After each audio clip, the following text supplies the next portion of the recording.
49वा आमचे भाई आदिल साहेब यांचा वाढदिवस आणि आज या ठिकाणी व्यासपीठावर उपस्थित असलेले मुद्दाम सांगितले अगोदर म्हणून सुरुवातच अशी केली आहे, नंतर 18वा लागला माझा वाढदिवस आहे, सगळी या असा निरोप आहे.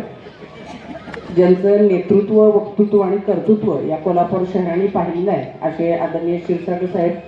आमच्या मार्गदर्शिका ज्यांचा आदर्श घेऊन मी आज महापौर पदाची धुरा सांभाळत आहे अशा आई फरास मॅडम, आमचे मार्गदर्शक आदरणीय जयंत पाटील सर, खजिनदार शिराळे साहेब, उपमहापौर अक्षय साहेब, माझे मिस्टर संग्रामसिंह निकम ज्यांचा नेहमीच माया पाटीलशी हात असतो असे संग्रामसिंह निकम साहेब, सर्वच आमचे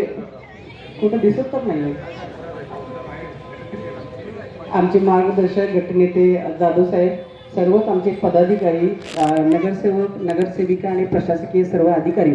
आणि ज्यांचं खूप प्रेम आदिल साहेबांच्यावर आहे आणि म्हणून सातत्यानं विजय हा आहे असे सर्वच या प्रभागातील नागरिक आणि सर्वांनाच माझा नमस्कार. आई अंबाबाई चरणी अशी प्रार्थना करते की आदिल साहेबांचा हा वाढदिवस असाच 100वा सुद्धा आपण साजरा करू, त्यांना दीर्घायुष्य लाभो, त्यांच्या ज्या काही मनातील सर्व इच्छा आहेत त्या पूर्ण होवो, मग त्या खासदार असतील, आमदार असतील आणि काही काही माहीत नाही, अशा सर्वच इच्छा अंबाबाई त्यांच्या पूर्ण करो अशी मी या वाढदिवसासाठी शुभेच्छा देते. धन्यवाद.